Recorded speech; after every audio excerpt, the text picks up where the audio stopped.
the sense going into Game 7 in Boston is that whichever team lost would be bouncing their coach, and the sense of that was heightened by the fact that Monty Williams was cut loose by the Suns. Matt Ishbia bouncing the two-time Coach of the Year, who also, look, I'm already going to, I've never met him. I just love the way he handles his business. I've heard nothing but great things about him, and I understand there's a difference between personal and business. But this is a head-scratcher for me, Michael. I wonder what that firing led for you to do. Well, it's a complex one, Rich. Much more complex than probably any other coach this year that's going to get bounced, and we know it's going to happen. It happens this time of year. It's already been bounced. Monty Williams is just what you perceive he is. He's a gentleman, a scholar and a gentleman, and a great coach, an astute basketball observer in every way imaginable. I talk about Doc Rivers and knowing Doc pretty all my life.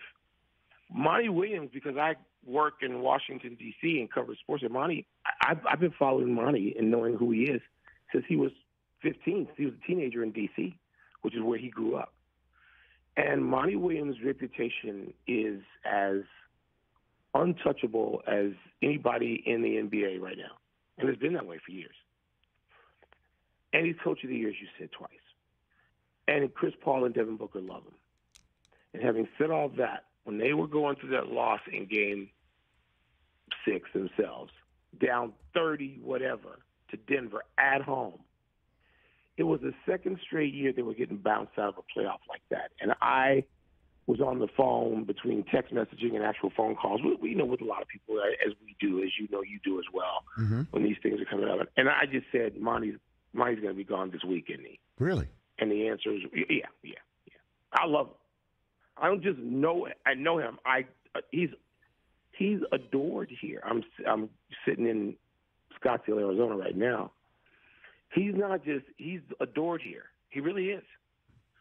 But there's not an outcry, Rich.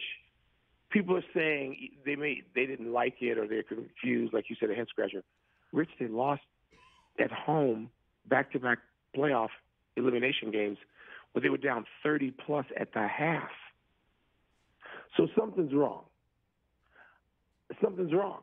And I thought that last year when they lost Game 7 to Dallas, which they had owned in the first two games of that series, and they lose 4 straight. And I was like, okay, what is going on here? This is not strategic. What is happening? This is not about pick-and-roll play or coverage. It's not. When basketball teams with those kinds of talents, and by the way, people who get along, the Phoenix Suns, they have had drama. They don't have that. We're not talking about the Memphis Grizzlies with Ja and his situation. We're not. But they didn't figure it out. And so they come into another year and they wind up going out the same way. And I'm just like, you know what? Matt Ishbia, who I'm getting to know here, is a new owner, an aggressive, bold owner. He's not having this. He didn't bring Monty in, and this is not going to work. I say that knowing that Monty Williams will get another gig, and he'll be good at that too, maybe even great at it.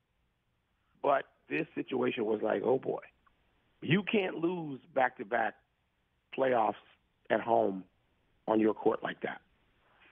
So, no, it was anything but surprising. Now, the one thing they all should have done, and I don't know if James Jones survives this either, and he's been great at what he does in putting his roster. Yeah, I honestly, I can't. I understand the way of the world, Michael. I understand the way of, winning is the most important thing, but it's not like they were losers, And James Jones put this roster together.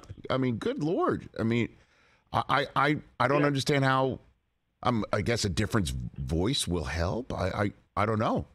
I don't get think it's better because you can't you can't lose like that with those players. Not like that. I mean, remember, you're in the finals, and you're the number 1 seed. The Suns last year were the only team in the league that won 60 games. I think they won 64 games last year. Right. They're the number 1 seed at home, up 2-0 to start the series. Now, to me, and so our dear friend Stephen A. has blamed DeAndre Ayton, has laid it at his feet entirely. Mm-hmm. I'm not going there, but I'll lay it at his feet mostly. But I'm going to lay it at the feet of the people who run the team, too, because they shouldn't let him go. When Indiana matched it, they should have either traded him in advance or let him walk, because he is the only piece that didn't work, DeAndre Ayton, as physically talented as he is. And so they should have let him or traded him before this trade deadline. And I'm sure they wanted to. I know he was definitely included in any offer to Brooklyn for Kevin Durant. But they didn't want him. And people around the league know of both of Ayton's talent, but also his pouting and his difficulty. And so that's the piece where you go, oh, wait a minute.